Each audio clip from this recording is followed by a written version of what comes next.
The streets right now, to be very honest with you, like everybody else, are just praying for a solution because it's affecting everybody, down to the staff at the radio station. There are stories of members of our staff being told that, you know, they may have to be leaving their areas because of tension in their area. So it's affecting everybody, and especially when you speak to young people. I was out the other night in an area of the city called Westlands where a lot of young people hang out, and what the young people were saying to me is, listen, look at us.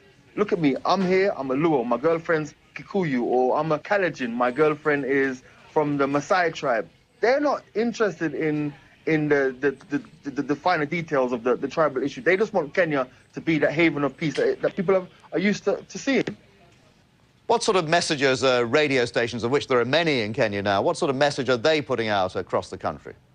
Peace is the main message being broadcast in the newspapers, on the radio stations, and, you know, to the common man, because, you know, Kenya is not like many other African countries. There's a sizable middle class, especially in Nairobi, and for a lot of people, this is preventing them from getting on with their daily lives of running their businesses or, you know, trying to move up the ladder one more step. So, you know, there is hope that because of that, there'll be a level of stability.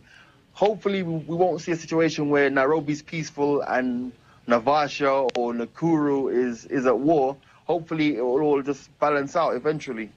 The economy is declining, of course. How much time do you think has Kenya got to come to some sort of solution? Well, I'll be honest, I mean, I'm no economist, but I think looking at things in a practical sense, in the sense that we're at the end of January and there are companies that are struggling to pay their wage bill this month. There are companies that are already letting staff go. There are companies that are paying their staff half of this month's salaries. We don't have that much time. It has, from an economic perspective, just as a casual observer looking at people who are being affected, it has to be sorted out relatively quickly. The United Nations is now warning there could be a humanitarian crisis in Kenya unless the political unrest is resolved swiftly. Those ominous words were voiced by the UN Humanitarian Aid Chief John Holmes on a visit to Brussels today, and he joins us from there. Now, John Holmes, how worried are you?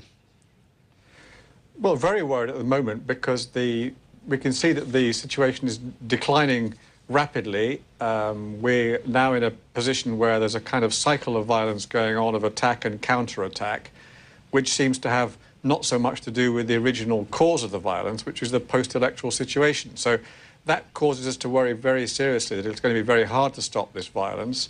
We're now not only in a humanitarian situation, which we've been dealing with for the last month, but we're in a sort of human rights crisis where my fear is that, as I say, it could get out of control. The politicians have a big responsibility to try and stop this violence, as well as trying to come to a longer-term solution for the politics. And that's what we're calling on them to do. Looking at the violence first, just dissecting what you've just said, do you think these things reach their own momentum at some stage? If you're not careful, they do become unstoppable? Well, that's particularly what we fear, that you get into a kind of irreversible spiral of violence, and we've seen it elsewhere in the world, and we've seen it elsewhere in that region of Africa. That's why it needs to be stopped now before it gets out of hand. Everybody has a responsibility, particularly the politicians, and everybody has to be held accountable for their actions, those who are committing these crimes and those who are behind them, if there are people behind them, inciting them. There is no room for complacency. The situation is now serious. Now, on the humanitarian side, we are trying to deal with it as best we can. The UN agencies, the NGOs, the Red Cross are all working extremely hard to reach people, but it's a very volatile and difficult situation to deal with. How many people do you think are now displaced within Kenya? Well, we think there's probably now, we were talking about 250,000 a week or so ago. I think we've probably reached 300,000, if not more now, because people are fleeing in all directions.